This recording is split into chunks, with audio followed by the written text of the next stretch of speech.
दुरूद शरीफ पढ़ना।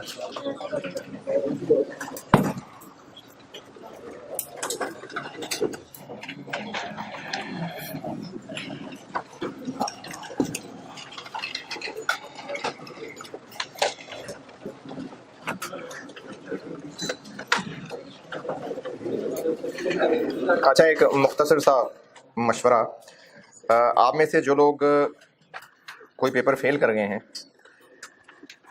तो सबसे पहले तो आपने घबराना नहीं। अच्छा, उसके बाद आपने ना कोई जज्बाती डिसीजन नहीं करना। जज्बाती डिसीजन ये है कि अगर आप अभी आखिरी 3 पढ़ रहे थे और पहले से कोई 2 वापस आ गए, अब आप कहें 5 करने हैं, तो ये जज्बाती डिसीजन नहीं करना, क्योंकि अगर आपने पहले कभी 2-3 से ज़्यादा किए ही नहीं है तो 5 नहीं होंगे आपसे। हाँ, अगर किसी के आखिरी 4 रहते हैं तो ज़रूर करें, 4 का ज़रूर करना चाहिए। अगर किसी के 4 रहते हैं तो 5 वाला ना करें। इसके अलावा जो पेपर दिए थे वो वापस आए हैं और अभी वाले पढ़ रहे हैं, तो अगर अभी वाले अच्छे चल रहे हों तो वो कंटिन्यू कर लेने चाहिए। पुरानों में से देख लें साथ कि कौन सा वाला साथ कंटिन्यू करना है। अच्छा, इसके अलावा हाँ, क्लासेस की ज़रूरत है कि नहीं है, ये आपने फैसला करना है। अगर आपका न्यूमेरिकल सब्जेक्ट वापस आया है तो न्यूमेरिकल सब्जेक्ट अगर पैसों का मसला ना हो, टाइम का मसला ना हो, तो दोबारा पढ़ लेने में फ़ायदा ही होता है। क्योंकि जब आप वो कॉन्सेप्चुअल चीज़ दोबारा सीखते हैं ना, दोबारा पढ़ते हैं, तो आपको बेशक लगता है कि पहले सब आता था, लेकिन दोबारा पढ़ने से मज़ीद नई चीज़ें पता चल जाती हैं, अनलेस कि आप दिमाग बंद करके ना बैठे हो। हाँ, अगर आप दिमाग बंद करके बैठ जाएंगे कि नहीं इस सब्जेक्ट में से सिर्फ एक चैप्टर मैंने पढ़ना है, बाकी तो बस मैंने ऐसे ही आके बैठना है, फिर नुकसान होगा आपको। नुकसान क्या होगा? आप रोज़ का 1.5 घंटा ज़ाया कर रहे होंगे। तो अगर तो न्यूमेरिकल सब्जेक्ट है, आप दोबारा पढ़ना चाहें, आई इंकरेज कि आपको दोबारा पढ़ना चाहिए। लेकिन अगर टाइम का मसला है ना वे कि आप अगर 4 सब्जेक्ट पढ़ रहे हैं तो 6 घंटे की तो सीधी सीधी क्लासें ही हो गई, फिर उसके बाद हिम्मत क्या रहनी है घर जाके पढ़ने की। तो इसलिए ये आप अपने हिसाब से देख लें, अपने टाइम के हिसाब से, अपने पैसों के हिसाब से, अपनी पढ़ाई के टाइम के हिसाब से कि न्यूमेरिकल सब्जेक्ट पढ़ना है कि नहीं पढ़ना। थ्योरेटिकल की क्लास दोबारा लेनी चाहिए, ये आपको थ्योरेटिकल वाले टीचर ही गाइड कर सकते हैं। और हाँ, अगर आप ये पछताते रहेंगे या ये आप शिकवा रखेंगे कि आई कैप ही ने कुछ गलत किया है, तो हमारे पास अच्छा फैक्ट भी ऐसा ही है कि आई कैप का एग्जाम डिपार्टमेंट बिल्कुल अच्छा है, ये फैक्ट है, उनका बहुत कंट्रोल अच्छा है। लेकिन अगर ये फैक्ट ना भी होता, फर्ज करें फैक्ट ना होता, तो हमारे पास और हल नहीं है। मतलब आपको यही मानना पड़ेगा कि आई कैप का जो सिस्टम है वो अच्छा है, बहुत अच्छा है। लेकिन अगर ना भी होता तो और हल क्या है आपके पास? तो इसलिए अगर आई कैप को कोसेंगे तो उससे मजीद क्या होगा, यकीनन आप में कहीं कोई ना कोई कमी तो बेटर रही है। और पूरा सेशन आपने बेशक बहुत अच्छा पढ़ा हो, लेकिन न्यूमेरिकल में क्या होता है, न्यूमेरिकल में ये होता है कि जब आप खुशी में गए तो पेपर मुझे आता है, जब उसको खुशी में सॉल्व करते हैं तो कोई एक आधी उंगली इधर उधर कैलकुलेटर पे गलत पड़ जाती है, वैल्यूज गलत होने लग जाती हैं, या कोई इंपॉर्टेंट कोई और लाइन है वो नजर नहीं आती। खासतौर पे FAR1 अगर किसी का रहा है तो रेवेन्यू से रिलेटेड ये मसाइल हो सकते हैं, MCQs में ब्लंडर लग सकते हैं। तो ये होते हैं जो इजी मार्क्स लूज कर रहे होते हैं। और थ्योरेटिकल में फेल होने की एक बड़ी वजह ये होती है कि आपने बाहर निकल के बेशक भाई से पेपर टैली किया होता है और सबका आंसर मैच कर रहा होता है, लेकिन जो आपके दिमाग में कॉन्सेप्ट्स होते हैं अगर वो ज़बानी सुने जाते तो आप शायद सही बताते। लेकिन मसला ये था कि जब आपने अपने अल्फाज में लिखा तो वो आपके इतने पर्सनल थे वो अल्फाज कि पेपर मार्क करने वाला उनको डिकोड नहीं कर पाया, क्योंकि वो इतने ज़्यादा आपके अपने थे कि वो पेपर मार्क करने वाले को समझ ही नहीं आए। ये मसला होता है कि आप जो लिख रहे होते हैं वो आप समझ तो रहे हैं कि जो आप लिख रहे हैं, लेकिन आपके अल्फाज में वो मतलब कन्वे नहीं हो रहा, आपके दिल की बात कन्वे नहीं हो पा रही होती। तो इसका हल ये होता है कि आपने जो लिखा है वैसे सेशन के दौरान वो आप ना किसी को पढ़ाया भी करें। जरूरी नहीं कि सीए का स्टूडेंट हो, घर में बहन भाई को पढ़ा दें, प्रोवाइडेड कि उसको इंग्लिश समझ आती हो, आप पढ़ाएं, उससे पूछें कि इसका क्या मतलब समझ आ रहा है। अगर वो समझ आ रहा है जो आपने लिखना चाहे तो समझ ठीक लिखा है आपने। तो जो थ्योरी वाले पेपर होते हैं उनमें एक बड़ा रीजन ये होता है फेल होने का। अच्छा, ये तो मोटी मोटी नसीहतें हैं जो मेरे जहन में थी, अगर आपने कुछ पूछना है तो पूछें जरूर। क्या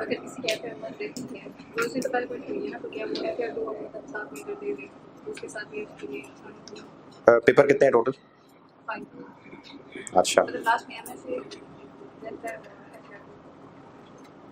FAR1 cost audit, FAR1 FAR2 cost audit और MFA। तो 3 करने हैं यकीनन। नहीं, अगर 5 रहते हैं तो फिर 4 की फ़ायदा नहीं, नुकसान हो जाएगा। लेकिन ये आपका फैसला नहीं है ना, ये तो आर्टिकल, ये तो फर्म पे डिपेंड करता है कि वो इस पेपर के साथ इंटर्नशिप देंगे कि नहीं देंगे, तो उन पे डिपेंड करता है। तो मुझे नहीं लगता कि इस तरह से इंटर्नशिप मिल जाएगी। तो बहुत तगड़ा रेफरेंस हो तो पता नहीं, लेकिन अदरवाइज मुझे नहीं लगता कि इंटर्नशिप मिलती है इस तरह से एक पेपर के साथ। कॉमन है बहुत। नहीं वो तो ये तो पता है रजिस्टर नहीं होगा जब तक कैफ पास नहीं करेगा, लेकिन लेकिन वो भी रेफरेंस। अच्छा नहीं, टाइम वेस्ट नहीं होता वो। ना ना ना ना वो वेस्ट नहीं है, आपको बहुत सीखने को मिल जाता है, वेस्ट नहीं होता वो। हाँ टेक्निकली काउंट नहीं हो रहा है और बात है, वेस्ट नहीं होता, फायदा होता है उसका बहुत ज़्यादा। इस पे चलें, बाद में पूछ लीजिएगा। ये ज़रूरी नहीं है कि इस तरह से इंटर्नशिप मिल जाए, लेकिन अगर 4 पेपर मैनेज, अच्छा 4 पेपर वाला मशवरा स्टूडेंट टू स्टूडेंट वेरी करेगा। जनरल मशवरा ये है कि किसी के 5 रहते हैं तो वो 4 ना करे, 3 कर ले। लेकिन फिर भी अगर कोई 5 रहते हैं और 4 करना चाहता हो तो वो इंडिविजुअली पूछे, तो वो स्टूडेंट टू स्टूडेंट वेरी करेगा मशवरा। बाद में पूछना जी। क्या 5 के 5 रखने, ये जज्बाती फैसला है।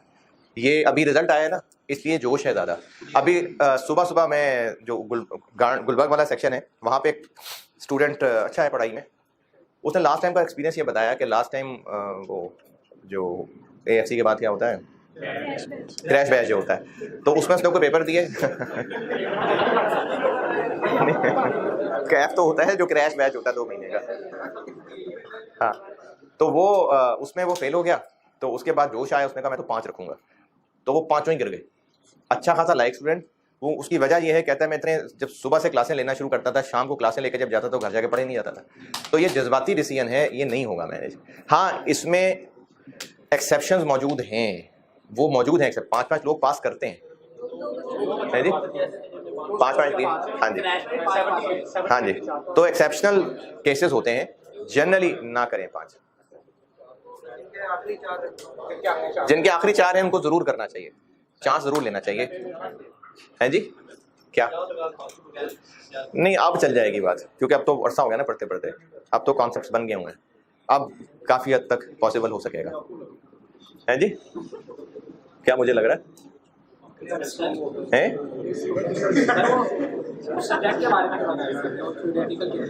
यार वो नहीं, अब उसकी बात नहीं है, अभी इस पेपर में कर रहे हैं। मैं तो आपको अभी, मेरी डिस्कशन का मकसद है कि आपका जो रिजल्ट आया है और उसके बाद आप जो डिसीजन करना चाह रहे हैं, नहीं कर पा रहे हैं, मैं उसमें आपको असिस्ट कर रहा हूँ, एडवाइस कर रहा हूँ, अगर आप पूछना चाहें जी। देखें आखिरी 4 में तो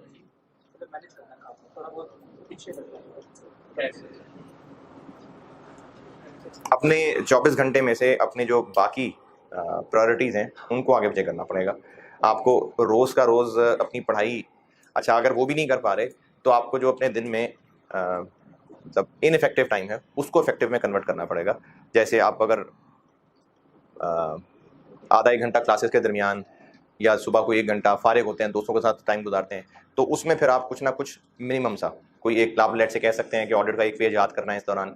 इस तरह के जो इनइफेक्टिव टाइम है ना, नाश्ते के दौरान, खाने के दौरान, वॉशरूम में बैठ के दोहरा सकते हैं चीज़ों को।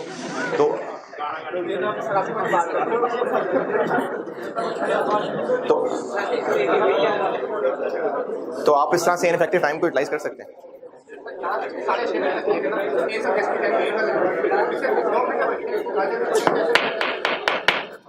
नहीं तो फिर आप अपना लाइब्रेरी का टाइम बढ़ा लें। कैसे काम ना किया करो कि बाहर निकाल। अच्छा अच्छा, और आई की लाइब्रेरी दूर बहुत।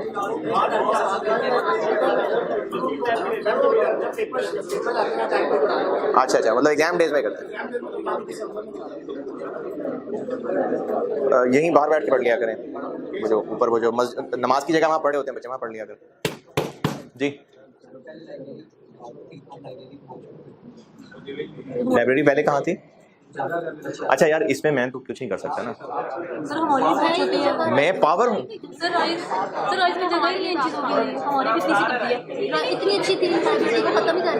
नहीं तो वो जो लाइब्रेरी थी वहाँ क्या आया? वो कह रहा लाइब्रेरी छोटी कर दी है फिर बहुत। जो पहले लाइब्रेरी थी वो अब नहीं है, वो क्लास बन गई। अच्छा, लेकिन इसमें मैं क्या कर सकता हूँ यार?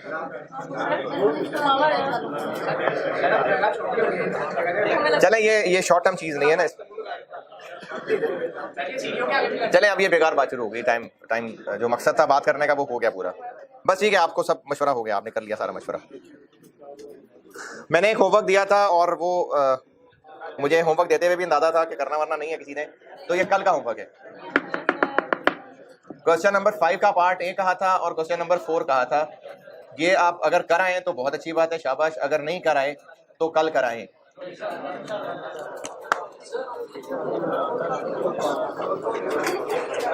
कल कराएं।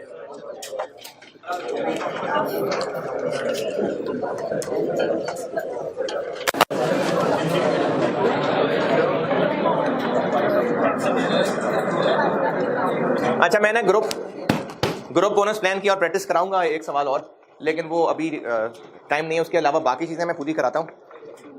वो ग्रुप बोनस प्लान वाला एक सवाल कल कराऊंगा। प्रॉफिट शेयरिंग स्कीम, मैंने वेज इंसेंटिव प्लान में 5 चीजें लिखी थी। Individual bonus plan, group bonus plan, profit sharing, share incentive और हाई डे रेट। ये बस थोड़ी सी फालतू सी चीजें। प्रॉफिट शेयरिंग तो बस ये मैंने हेडिंग लिखनी थी, इसके अंदर कुछ नहीं है, थ्योरेटिकल ही है। इसमें थ्योरेटिकल कॉन्सेप्ट ही है और इसकी टेस्टिंग भी मेन वही एडवांटेज डिसएडवांटेज ही है। एक बार मैं आपको ये चैप्टर पूरा करा लूँ, फिर उसके थ्योरेटिकल चीजें मार्क करवा दूंगा। फिर भी थोड़ा सा अंडरस्टैंडिंग देने के लिए मिसाल से बता देता हूँ, जो नाम से लग रहा है वही है।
बताएं बोनस।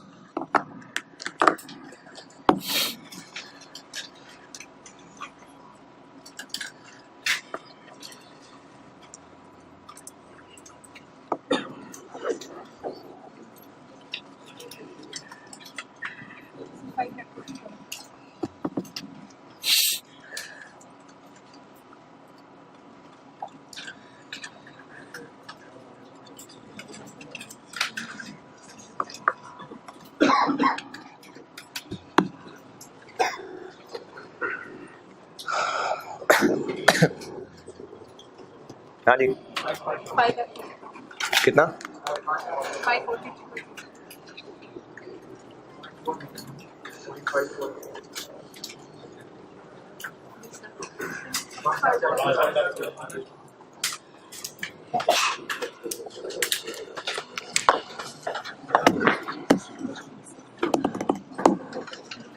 5 मिलियन से ऊपर वाले पे लगाना था ना, तो 18 लाख पे लगा दी। इन एक्सेस ऑफ 5 मिलियन जितना भी होगा उस पर 30% बोनस है। तो 5 मिलियन से ऊपर 18 लाख है, उस पर 30%। ये प्रॉफिट शेयरिंग स्कीम्स हैं जिसमें वर्कर्स का जो बोनस है वो कंपनी के प्रॉफिट से लिंक कर दिया जाता है। इसमें इतनी कोई कैलकुलेशन है बस। तो इसलिए आपसे इसकी टेस्टिंग भी जो है वो बस थ्योरेटिकल ही है, एडवांटेज डिसएडवांटेज की हद तक। इसमें ना एक और कॉम्प्लिकेटेड कैलकुलेशन ये हो सकती है, जो शायद आपने इंट्रो में पढ़ी हो, उस तरह की चीजें। आफ्टर चार्जिंग सच बोनस, हाँ, तो फिर वो होता 30/130, फिर इस तरह से होता।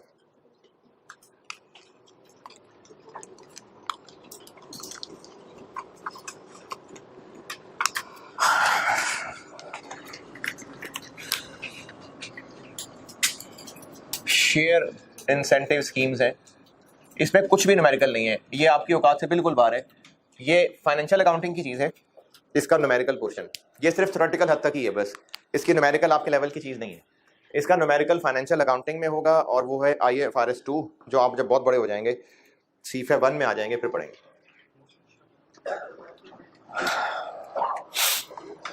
और ये CFA 1 के मुश्किल टॉपिक्स में से एक जी, इंशाल्लाह पढ़ाएंगे।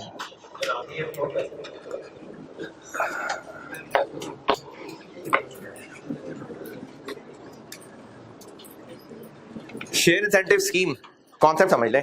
कॉन्सेप्ट ये होता है कि वर्कर्स को कुछ परफॉर्मेंस टारगेट्स दिए, इसमें वर्कर्स भी हो सकते हैं, मैनेजर्स भी हो सकते हैं, उनको कुछ परफॉर्मेंस टारगेट्स दिए कंपनी ने और ये कहा कि अगर ये टारगेट मीट हो गए तो हम लेट से हर एक को 2-2 हज़ार शेयर्स दे देंगे।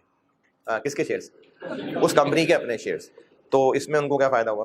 अच्छा, वो शेयर्स असली शेयर्स होंगे, ईद मुबारक वाले नहीं होंगे, असली वाले शेयर्स होंगे। अब वो ओनर बन जाएंगे कंपनी के, रखना चाहे तो ओनर है और अगर बेचना चाहे तो बेच दे मार्केट में जाके।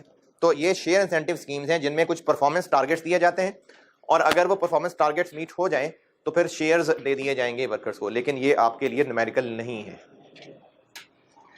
यही जो जितना बताया है इसको उर्दू इंग्लिश पंजाबी में लिखना है तो लिख लें, इसमें न्यूमेरिकल कुछ नहीं है आपके लेवल का। दोबारा बताऊं,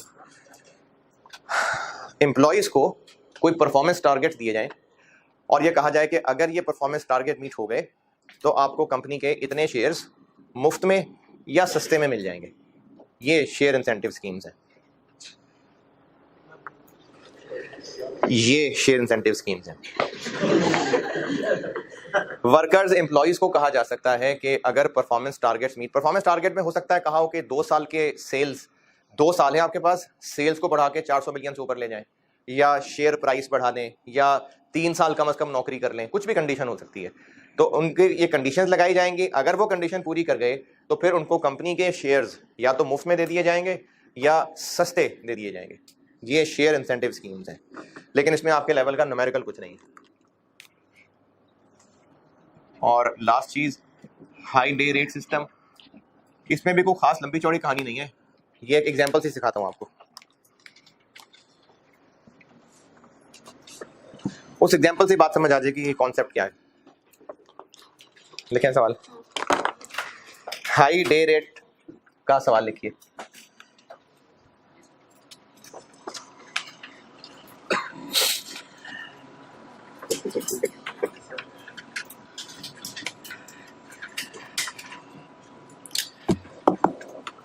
normal working hours, normal working hours 8 घंटे per day, 8 per day. Normal working hours हैं 8। और बेसिक वेज रेट है 200 per hour, 200 per hour, 200 per hour.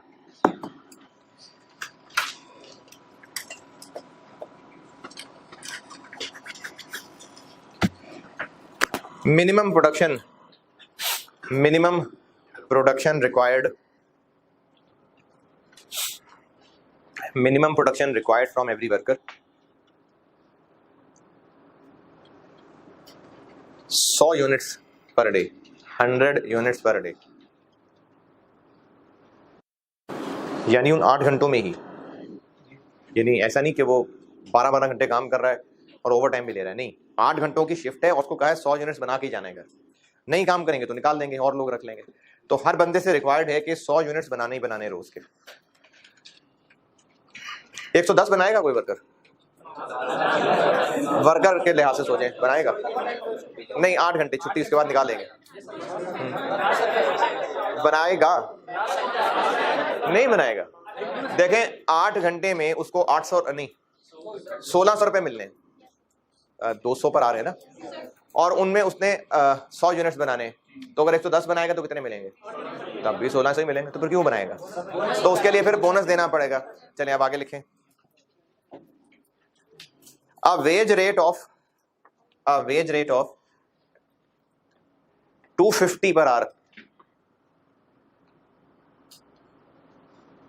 will be paid if a worker produces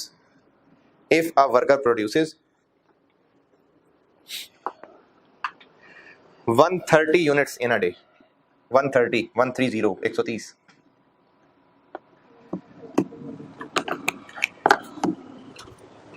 ये बोनस बड़ा घेरने वाला बोनस है।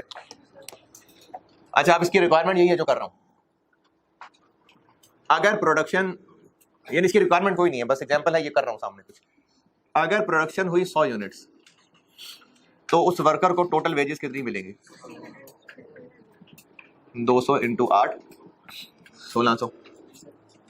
हमें ये बंदा, इसकी जो कॉस्ट है वो पर यूनिट कितनी कॉस्ट करेंगे?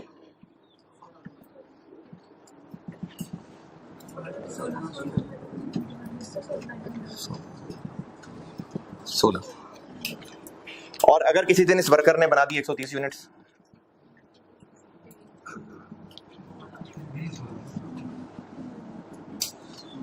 तो हमें इसको टोटल कितने पैसे देने पड़ेंगे? 250 इंटू 8 2000। अब हमें ये पर यूनिट कितना कॉस्ट करेगा? जज्बाती आंसर ना बताएं। 2000 रुपए में कितने यूनिट्स बना के दे रहा है वो? 130।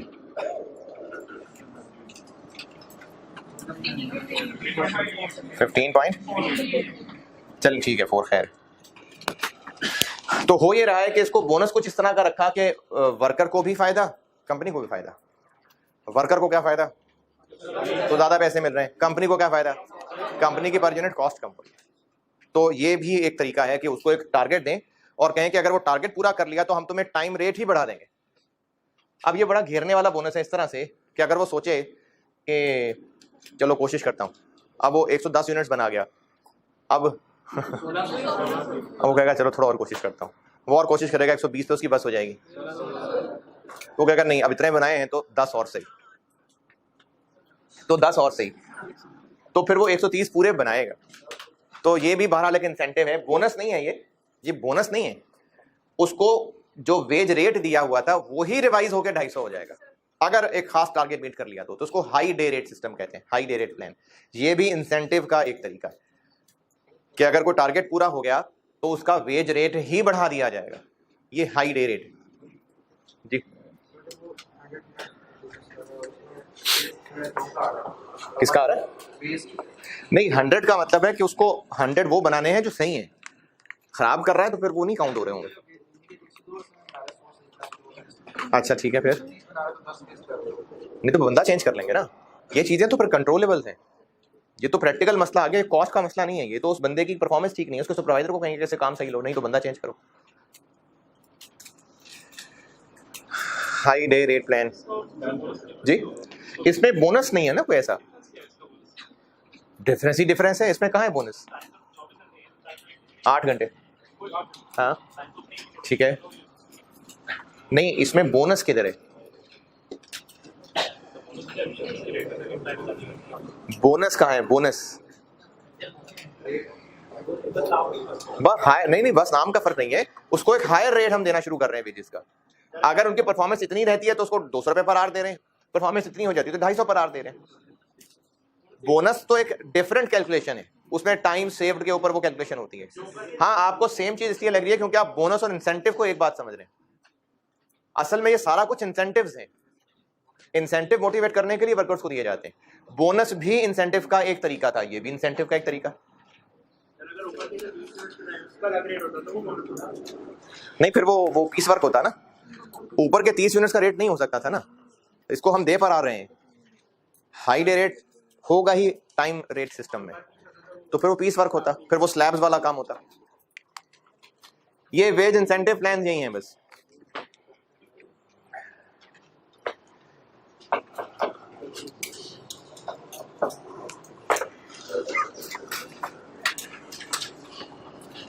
वेज इंसेंटिव प्लान यही है। 2-3 रेशोज हैं, ये आपसे नाम लेके भी पूछे जा सकते हैं और कुछ सवालों में रिवर्स वर्किंग के लिए भी इस्तेमाल हो सकती हैं। वेज इंसेंटिव प्लान खत्म, लेबर से रिलेटेड कुछ रेशोज हैं।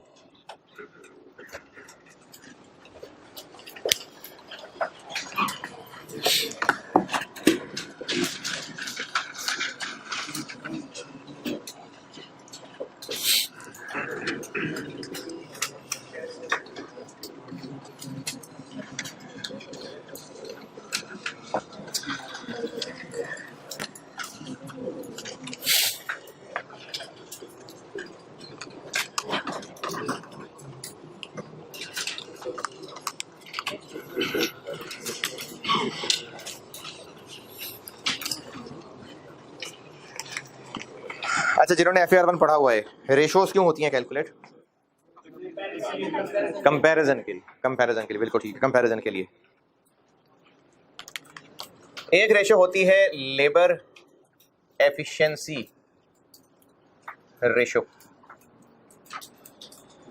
Labour efficiency ratio. इसका फार्मूला होता है standard time per unit, actual time per unit. इसका आंसर होता है परसेंटेज में।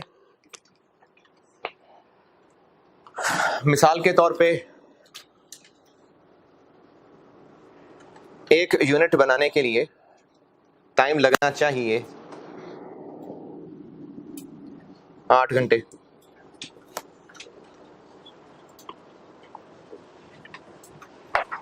जबकि वर्कर एक्चुअली,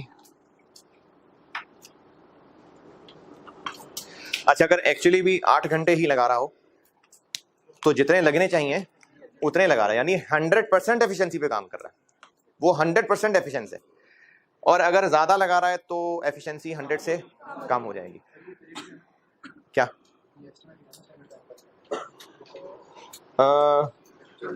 एक यूनिट के लिए इतना टाइम लगना चाहिए। हमने ना एक चैप्टर पढ़ना है स्टैंडर्ड कॉस्टिंग, वेरिएंस एनालिसिस, उसमें ये स्टैंडर्ड और बजट इसकी दोबारा डिस्कशन होनी है। तो अगर आपको उसको बजट कहना ठीक लग रहा है तो बजट कह लें, लेकिन तीसरी रेशो में आके आपको अपनी सोच बदलनी पड़ जाएगी, तो इसलिए स्टैंडर्ड ही रहने दें।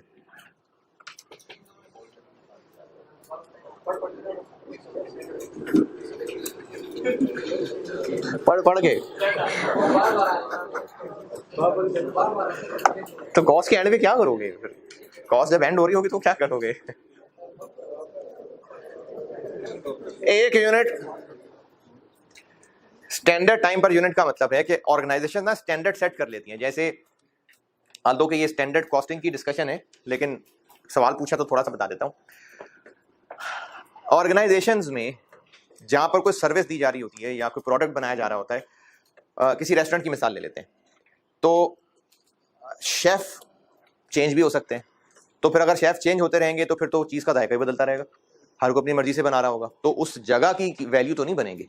यानी अगर बट कढ़ाई खानी है जाके, तो अगर हर को अपनी मर्जी से कढ़ाई गोश्त बना रहा होगा, अच्छा मैं बट कढ़ाई मुफ्त में नहीं खाता है, मशहूरी नहीं कर रहा, ऐसी मिसाल आ गई, तो वो जो उस जगह की क्वालिटी है, उस जगह की वैल्यू है, वो तो उसके जायके से।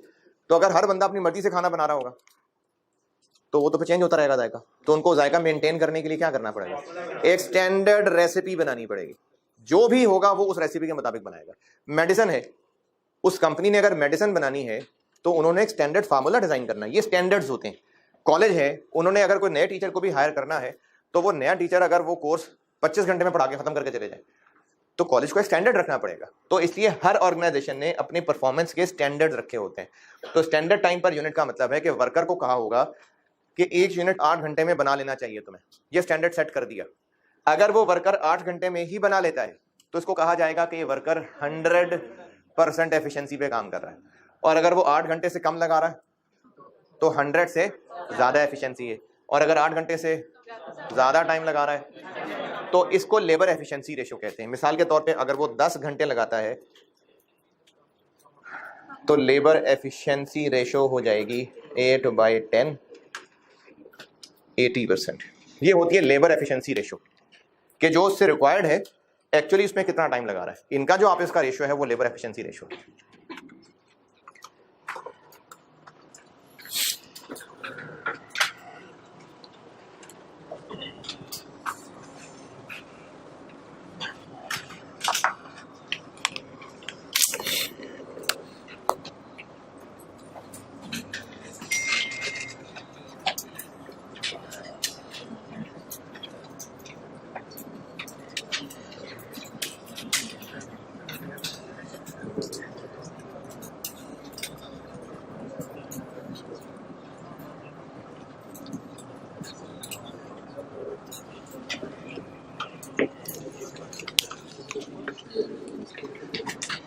टोटल बजटेड आवर्स से क्या मुराद होगी? स्टैंडर्ड नहीं, स्टैंडर्ड बजटेड में फर्क होता है। बजटेड आवर्स क्या होंगे? जो साल के शुरू में एस्टीमेट लगाया था कि कितना टोटल काम करेंगे, जो OAR में भी इस्तेमाल करते थे as a denominator. Actual hours क्या होंगे? तो लेबर कैपेसिटी रेशो ये है कि हमने इस साल में अपने वर्कर से इतने घंटे काम लेने का प्लान किया था, यानी कैपेसिटी हमने इतनी सोची थी, एक्चुअली इतनी हमने उनसे काम लिया। तो ये कैपेसिटी रेशो है, कितने घंटे टोटल काम लेना प्लान किया था और इस साल में टोटल कितने घंटे काम ले सके, ये रेशो लेबर कैपेसिटी रेशो है। आपसे ये रेशो नाम लेके पूछी जा सकती हैं। को 2-3 नंबर का छोटा पार्ट आ गया कि फॉलोइंग रेशोस कैलकुलेट कर दें, तो पूछा जा सकता है।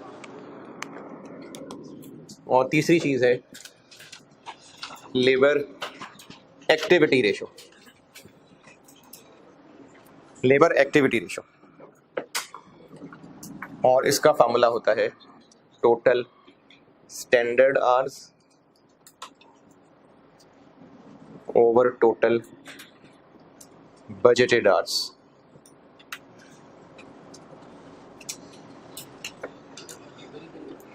Activity, labour activity ratio,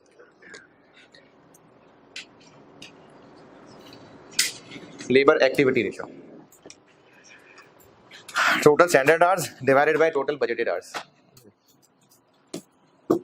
standard hours total क्या होंगे, ये पहले बोनस कैलकुलेशन में करते रहे, इसके लिए क्या लगना चाहिए था?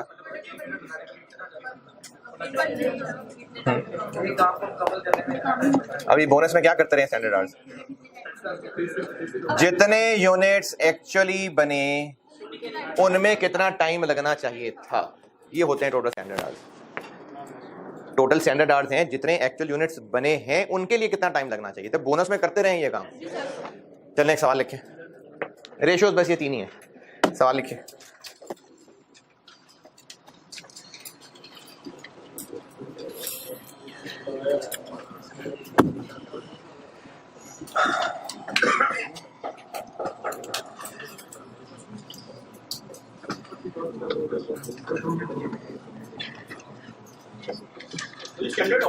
जी तो जैसे बजट को हम साल के शुरू में कर रहे हैं, तो स्टैंडर्ड ऑफ साल के एंड में करते हैं कि हमने इतने यूनिट्स प्रोड्यूस किए, तो जो हमने OAR पर यूनिट आ रहा था उस हिसाब से इतने और देना चाहिए। OAR पर यूनिट, अच्छा चलो खैर ठीक है।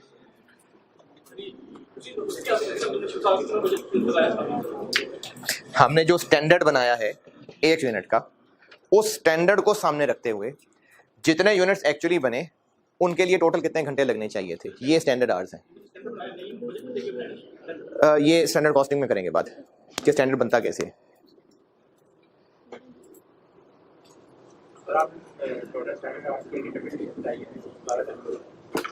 बोनस पिछले 2-3 दिन से हम कैलकुलेशंस कर रहे हैं, तो उसमें स्टैंडर्ड आवर्स जो निकाल रहे होते थे वो क्या थे?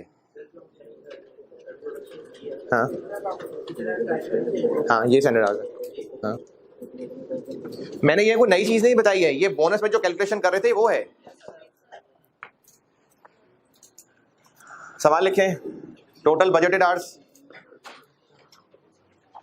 Total budgeted hours,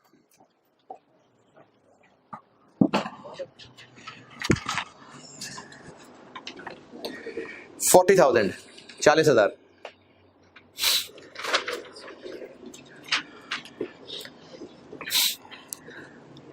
standard time per unit, standard time per unit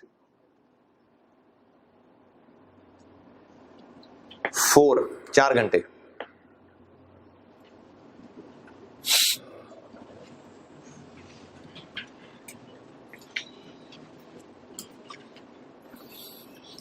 Actual production for the year, actual production for the year 7,000 units, 7,000 units। और actual labor hours for the year, actual labor hours for the year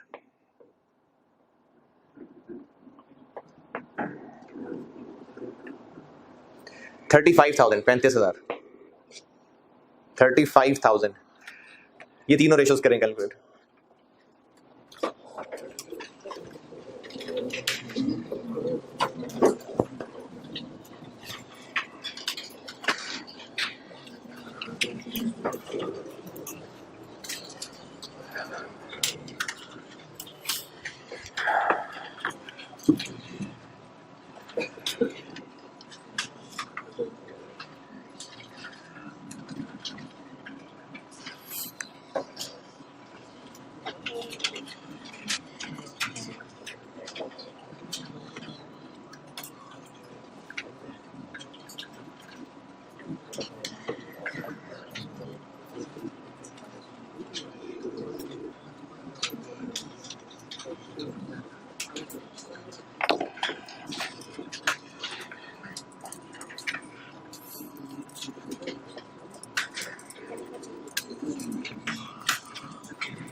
कि labour का जो target था कि उसने इतने time में unit, उससे कंपेयर करके ये एफिशिएंसी क्या परफॉर्म कर रहा है। एक्टिविटी ये आपको वेरिएंस में समझ आएगी बात, अभी बस फार्मूला।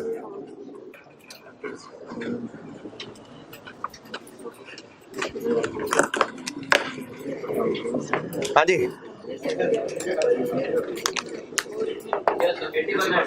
4/5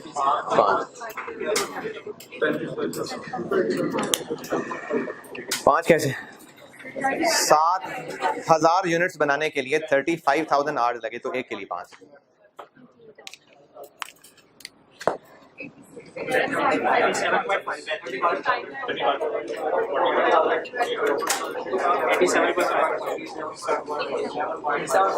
एटी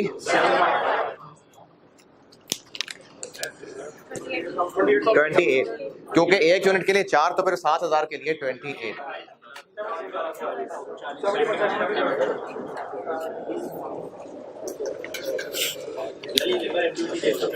क्या लेबर एक्टिविटी रेशियो का फार्मूला बस अभी काफी है, इस पे discussion standard hours, budgeted hours, ये वेरिएंस में होगी और बड़ी डिटेल से होगी है। तो फार्मूले आज तक रटे लगाते आए हैं, लगा लें, क्या है ये समझ आ गया, ये आ गया तो बस बहुत है। ये वेरिएंस में जाके करेंगे डिस्कस। क्या जी, क्या फर्स्ट कितने यूनिट्स बनाए टोटल, कितने घंटे में? तो एक कितने में? 5 ना, ये वो 5। लेबर रेशियोज यही है, कैलकुलेशंस काफी है। मैंने बहरहाल ग्रुप बोनस का कल एक सवाल कराना है और कैलकुलेशंस बहुत हैं। अब बताता हूं उनका डेबिट क्रेडिट।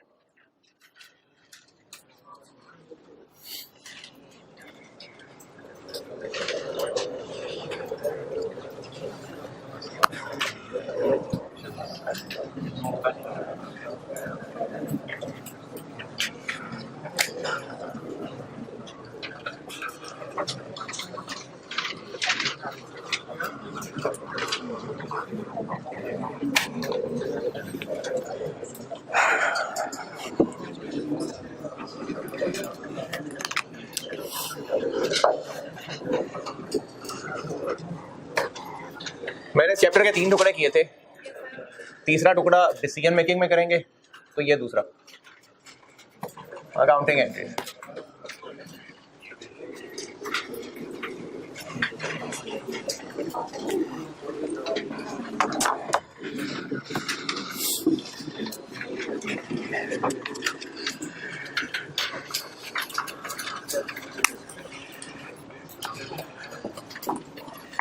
मैन्युफैक्चरिंग बिजनेस में जब आपको मैंने रॉ मटेरियल की एंट्रीज बताई थी, तो स्टोर से मटेरियल इशू करने की एंट्री किसी को टूटी फूटी याद हो?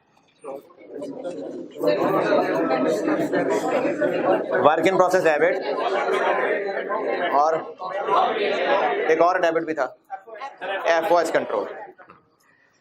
वर्क इन प्रोसेस में कितना डेबिट अगर डायरेक्ट मटेरियल है तो, एफओएच कंट्रोल में इनडायरेक्ट है तो। और ये क्यों किया था, क्यों वर्क इन प्रोसेस में डेबिट और क्यों एफओएच कंट्रोल में डेबिट? डायरेक्ट को वर्क इन प्रोसेस में क्यों और इनडायरेक्ट को एफओएच में क्यों?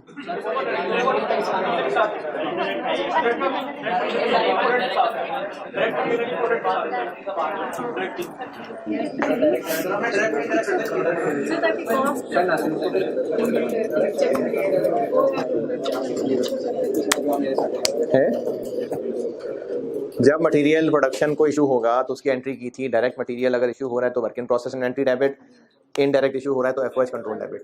तो ये एफओएच कंट्रोल में क्यों डेबिट है? है?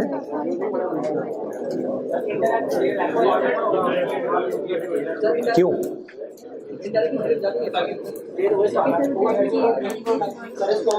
मैंने क्यों का जवाब आपको बताया ही नहीं था।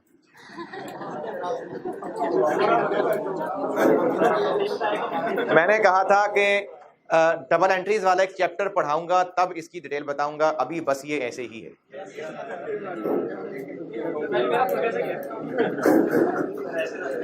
तो वर्क इन प्रोसेस इन्वेंटरी में डेबिट और एफओएस कंट्रोल में डेबिट डायरेक्ट इनडायरेक्ट क्यों तोड़ा था, इसकी मैंने वजह नहीं बताई थी, इसकी वजह नहीं बताई थी, बस किया था डेबिट।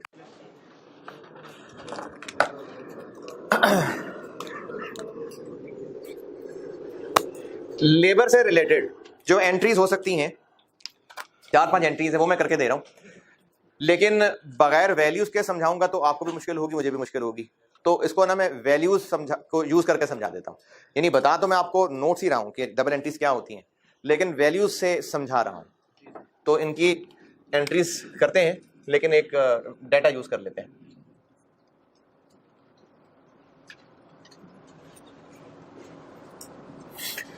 डाटा इस्तेमाल करेंगे ना तो फिर वो डेबिट क्रेडिट बेहतर समझ आएगा।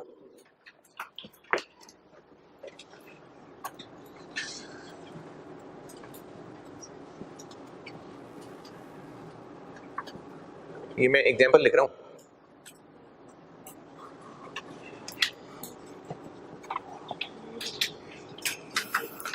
एक महीने की मिसाल ले लेते हैं, उस महीने के लिए मैं एक डाटा लिख रहा हूं और फिर से एंट्रीज बताता हूं। रॉ मटेरियल में तो मैंने बस जनरल सी एंट्रीज बताई थी, बस समझाई थी ट्रांजैक्शंस क्या होती है, एंट्री बताई थी। यहां पर भी बता सकता हूं, लेकिन वैल्यूज हो जाएंगी तो बेहतरी होगी।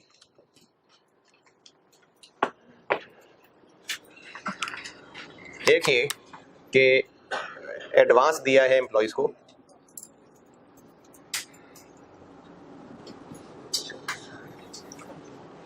एम्प्लॉइज को सैलरी के अगेंस्ट एडवांस दे सकते हैं, तो इस महीने एडवांस दिया है 50,000। फिर इसके अलावा जो ग्रॉस सैलरीज हैं, वेजेस हैं फॉर द मंथ, वो हैं 4 लाख, और जो डिडक्शंस होनी है, विदहोल्डिंग टैक्स है 15%, एम्प्लॉई की कंट्रीब्यूशन टू प्रोविडेंट फंड 10%, और इस महीने में इनका एडवांस डिडक्ट होना है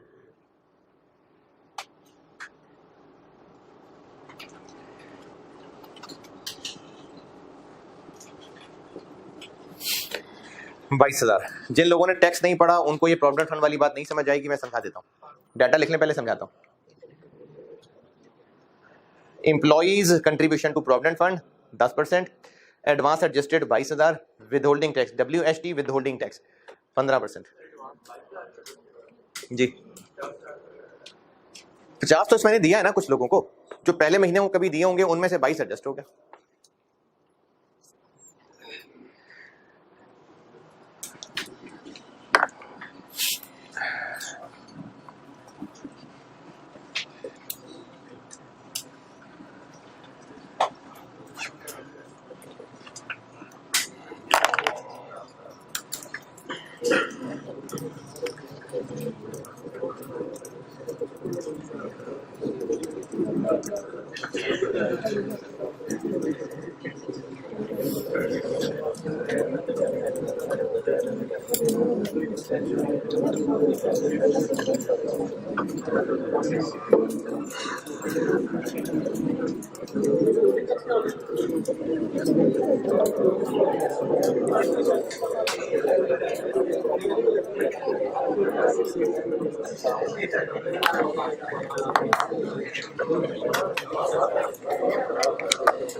आगे चल रहा हूं।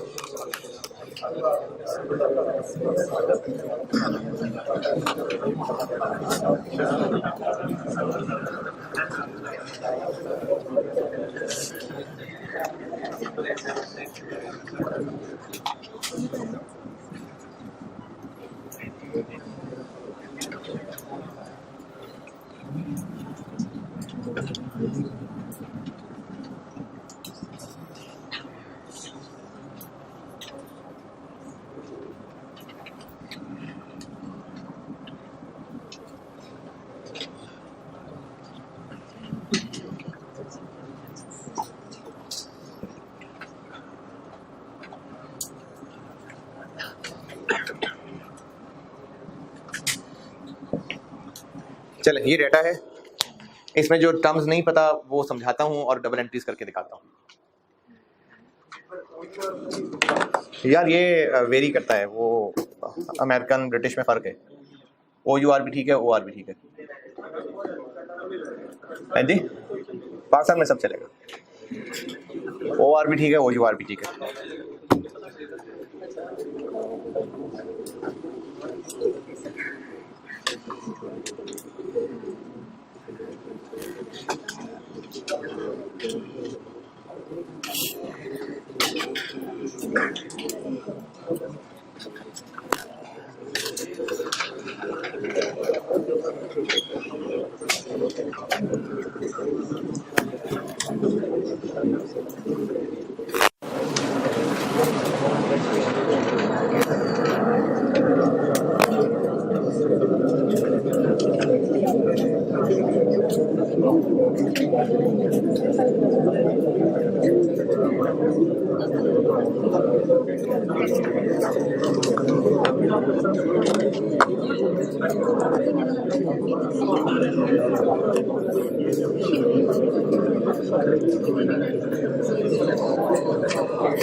हाँ जी, नोटेड।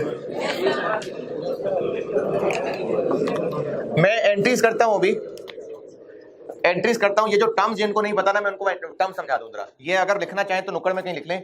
एंट्रीज करूंगा मैं अभी। एक एम्प्लॉय को अगर सैलरी तय की है उससे, मिसाल के तौर पे 100 रुपए, तो उसके साथ ये सारा कुछ एग्री हुआ हुआ है कि आपके 100 रुपए में से हम 10 रुपए डिडक्ट करेंगे और एक डब्बा बनाएंगे प्रोविडेंट फंड नाम का, और उसमें ये पैसे जमा करा देंगे, और इतने पैसे आपकी जेब से काटेंगे और 10 रुपए हम खुद अपनी जेब से इसमें डाल रहे होंगे। जो पैसे एम्प्लॉय की जेब से कट रहे हैं इसको कहते हैं employees contribution to provident fund, और जो एम्प्लॉयर अपनी जेब से डाल रहा है वो employers contribution. For tax purposes इस एम्प्लॉय की सैलरी कितनी है? 110। जब ये रिटायर होगा तो हर महीने 20-20 रुपए इस डब्बे में जमा होते जा रहे हैं और वो कहीं इन्वेस्ट भी हो रहे हैं। डब्बा तो मैं ऐसे समझाने के लिए कह रहा हूं, असल में एक एंटिटी बनती है फंड। तो वो जो पैसा होता है उस फंड के ट्रस्टीज आगे फिर उसको कहीं इन्वेस्ट करते हैं। वो जो कमाई होती है वो भी इसी एम्प्लॉय के डब्बे में आती है। अब जब ये एम्प्लॉय रिटायर होगा तो उसके जितने पैसे बन चुके होंगे ये उसको मिलेंगे। तो ये 10 अल्टीमेटली एम्प्लॉय ही को मिलना है। तो टैक्स वाले कहेंगे कि एम्प्लॉय की तनख्वाह कितनी है? 110। वो टैक्स 110 पे लगाएंगे। इसी तरह एम्प्लॉयर जब एम्प्लॉय को पैसे देने लगेगा तो एक तो 10 रुपए इसमें से कट गए। इसके अलावा गवर्नमेंट ने कहा हुआ है कि ये बंदा बाद में हमारे हाथ नहीं आना, आप अभी से इसकी तनख्वाह से टैक्स काटें और वो हमें जमा करा दें। तो एम्प्लॉयर अभी ही इस पे से टैक्स काटेगा, लेट से 25 रुपए, ऐसे 25 लिखा मैंने। और अब जो बाकी बचेगा ये एम्प्लॉय को कैश दे देगा।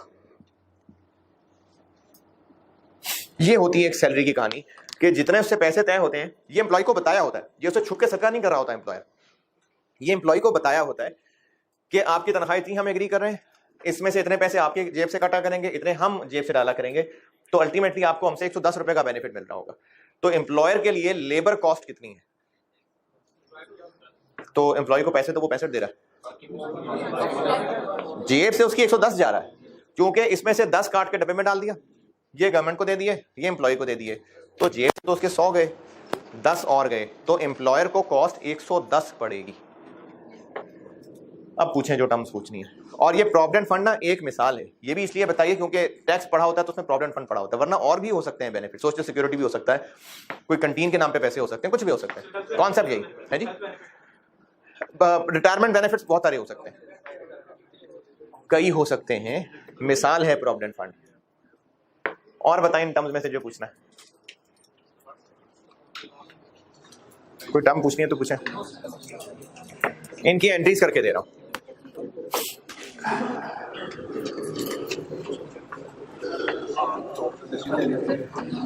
कर ले करें, लिख लें, लिखना है तो।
अच्छा, जो मैं 5-6 एंट्रीज कर रहा हूं जरूरी नहीं है कि हर महीने एडवांस दिया जाता होगा, ये कोई जरूरी चीज नहीं है। मैंने तो वैसे लेबर की नॉर्मल ट्रांजेक्शन लिखी है यहां पर, और वैल्यूज लेके समझाने में आसानी होनी थी इसलिए 1 महीने का डाटा लिख लिया।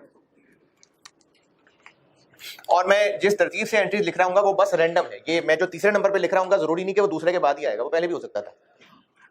एक काम ये हुआ करेगा अगर हुआ तो कि एम्प्लॉय को एडवांस दिया जा रहा होगा,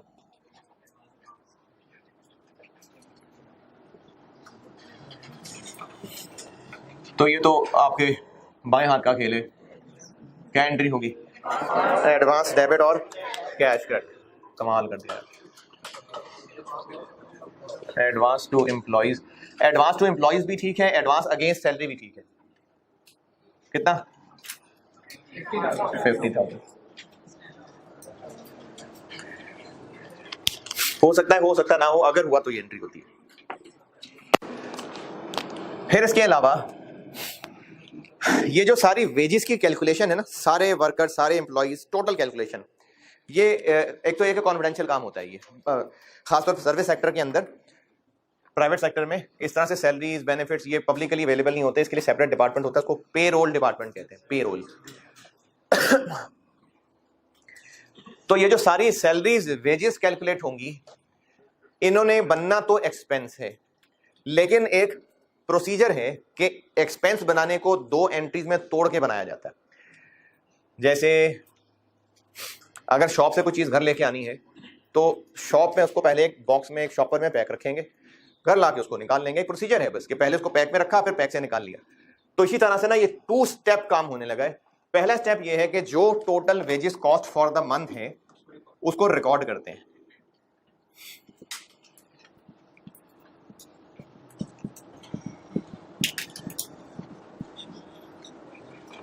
पेरोल जो है फॉर द मंथ का, उसको पहले रिकॉर्ड करते हैं। रिकॉर्ड करने के लिए एक टेम्पररी अकाउंट इस्तेमाल होता है। पेरोल का नाम वो भी ठीक है, वेजेस कंट्रोल का नाम भी ठीक है। डेबिट यानी एक्सपेंस जो डेबिट होना था उसकी जगह फिलहाल ये एक अकाउंट डेबिट हुआ है। आप समझे एक्सपेंस डेबिट। इस डाटा के मुताबिक एम्प्लॉयर का टोटल एक्सपेंस कितना होगा?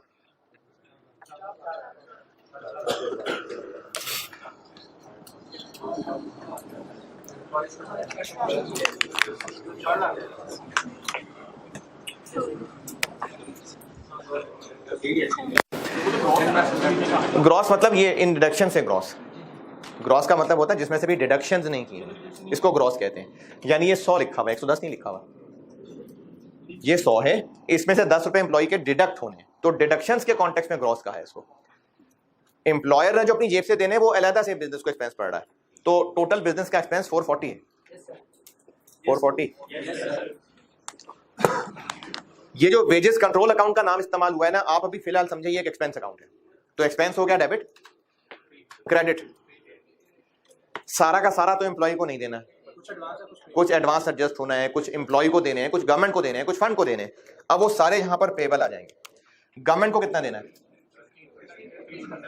विद होल्डिंग टैक्स पेएबल 440 का 15%, 66,000। उस डब्बे में कितना डालना है? 10%। कितना?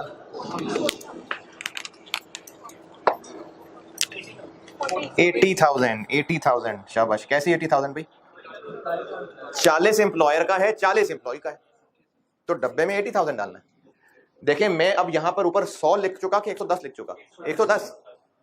तो अब 110 में से डब्बे में कितना जाना है? 10 के 20? 20 जी। मेरा कौन? मैं कौन हूं? हाँ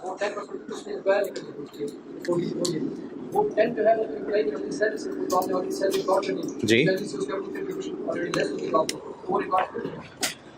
4 लाख एम्प्लॉय, वैसे तो इस बहुत सारे एम्प्लॉयज हैं, लेकिन चलो एक एम्प्लॉय कह देते हैं। इसको कहा कि इसमें से 40,000 काट के हम इस प्रोविडेंट फंड वाले डब्बे में डालेंगे, लेकिन उसका क्रेडिट पेबल तो बनाना है ना, एक्सपेंस डेबिट, और उसमें से इतना डब्बे में डालना है, तो वो क्रेडिट भी तो करना है। अच्छा मैं एक बार एंट्री पूरी कर लूं ना, उसके बाद बताता हूं दोबारा। ये 80 ऐसे बना कि अगर मैं यहां पर सिर्फ 4 लाख लिखता तो उस 4 लाख में से कितना है जो कट के इस डब्बे में डालना था? अगर मैं यहां पर सिर्फ 4 लाख लिखता 40, यानी एम्प्लॉई की कंट्रीब्यूशन 40 है, एम्प्लॉयर ने इतना ही अपनी जेब से कंट्रीब्यूट करना है। तो अब मैंने वो ऊपर वो भी लिख दिया ना 440। अब इस 440 में से कितना डब्बे में डालना है? 80। ये वो एडवांस कितना कटना है? एडवांस एडजस्ट हो रहा है, जब दिया था तो एसेट बना था, एडजस्ट होगा तो एसेट क्रेडिट हो जाएगा। क्या जी? बिल्कुल शामिल नहीं है। एंट्री पूरी करें।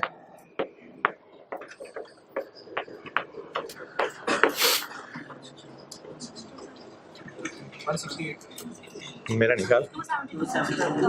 ये देने हैं एम्प्लॉई को 272।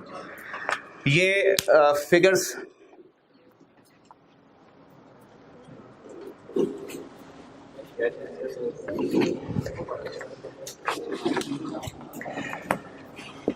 वो एंट्री वाली फिगर समझे जिनको फिगर्स नहीं समझेंगे।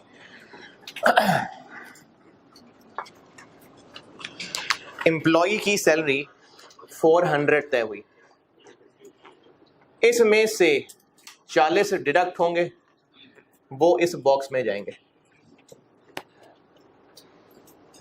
66 डिडक्ट होके गवर्नमेंट को जाएंगे। इतने पैसे उसको जरूर दे देते, लेकिन 22 उसमें से हम पहले एडवांस एडजस्ट करेंगे, बाकी पैसे देंगे एम्प्लॉई को।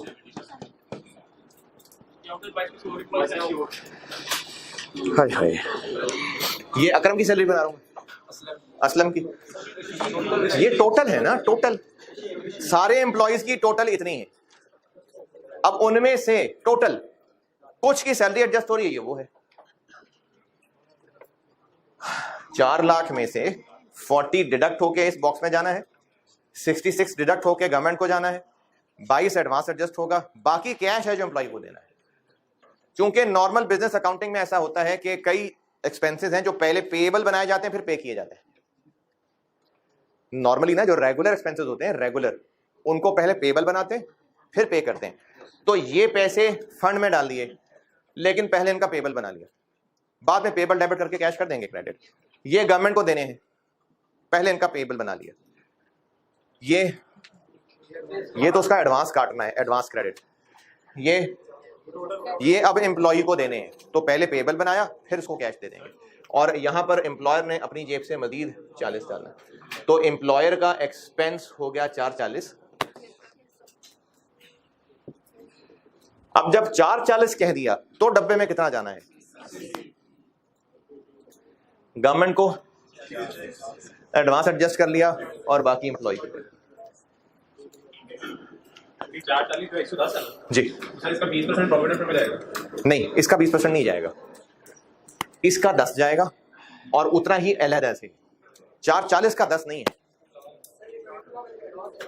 जी जी क्या क्या क्या क्या?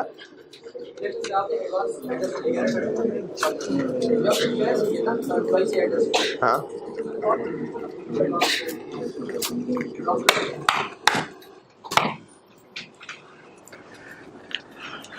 अगर इन दो लाइनों को छोड़ें, एक्सपेंस डेबिट और उसको पैसे देने थे कैश क्रेडिट, ये दो लाइनें भी इग्नोर करते हैं।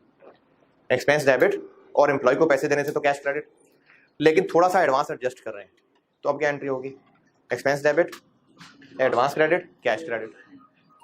लेकिन कैश क्रेडिट करने की बजाय उसको पेएबल से रूट कर रहे हैं, इसलिए पेएबल क्रेडिट। तो ये जो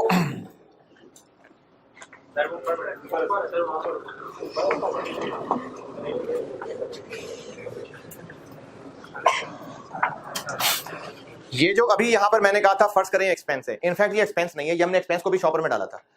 अब शॉपर से निकाल के एक्सपेंस बनाएंगे।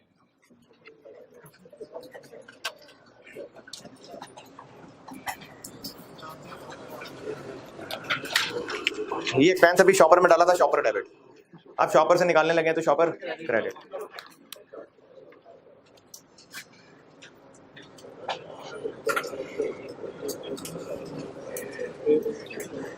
जी चार्जिंग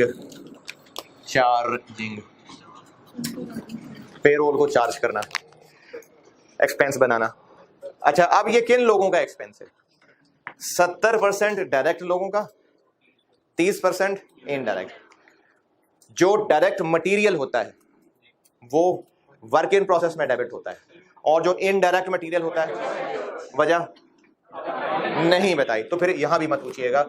जो डायरेक्ट लेबर है वो वर्क इन प्रोसेस इन्वेंटरी में डेबिट होगी, और जो इनडायरेक्ट है वो एफओएच कंट्रोल में डेबिट होगी।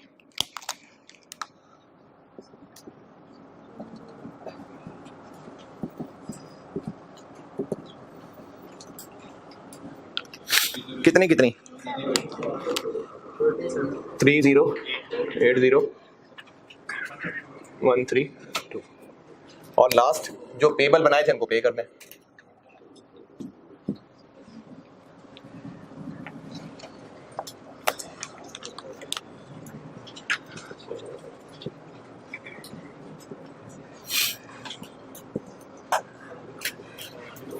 जो पेबल बनाए थे वो पे कर दें। क्या क्या पेबल बनाया था? गवर्नमेंट को देने थे पैसे, वो दे देते हैं। प्रोविडेंट फंड को पैसे देने थे, वो दे देते हैं। और एम्प्लॉइज को पैसे देने थे, वो दे देते हैं। 272। तो कितने पैसे दे रहे हैं हम?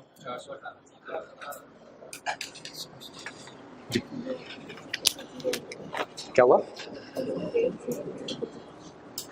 308000 नहीं, 4,40,000 है, तो उसमें तो 30,80,000 नहीं हो सकते ना। 308000 ये लेबर की एंट्री थी। मैं ग्रुप बोनस का एक सवाल और कराना चाह रहा हूं कल, वो करा के बस फिर लेबर खत्म है। लर्निंग कर मैंने कहा था डिसीजन मेकिंग के साथ पढ़ाऊंगा। क्या ये सवाल ही किया यार, और क्या? जी क्या बात, एंट्रीज हैं, ये एंट्रीज होती हैं लेबर की, ये एंट्रीज होती हैं। ये एंट्रीज क्या एंट्रीज हैं? अगर एडवांस हुआ है तो एडवांस डेबिट कैश क्रेडिट, अगर एडवांस नहीं है तो ये एंट्री भी नहीं है और ये लाइन भी नहीं है। चलो एडवांस को निकाल देते हैं। अब एक नॉर्मल हर महीने होने वाले 3 काम है। एक्सपेंस शॉपर में डाल के डेबिट, पेएबल क्रेडिट, फिर शॉपर से निकाल के एक्सपेंस डेबिट, और वो जो पेएबल बनाए थे वो पे कर देंगे। रेगुलर ये 3 काम हुआ करेंगे। वो तो एडवांस एक एक्स्ट्रा चीज आ गई, वरना रेगुलर ये 3 काम है, ये याद करने हैं आपने। ये एक्सपेंस है, सिर्फ 2 एंट्रीज में एज अ प्रोसीजर तोड़ा था, वेजेस कंट्रोल अकाउंट से रूट किया था उसको, सिर्फ शॉपर में डाल के एक्सपेंस बनाया था। चले ठीक है, अल्लाह हाफिज।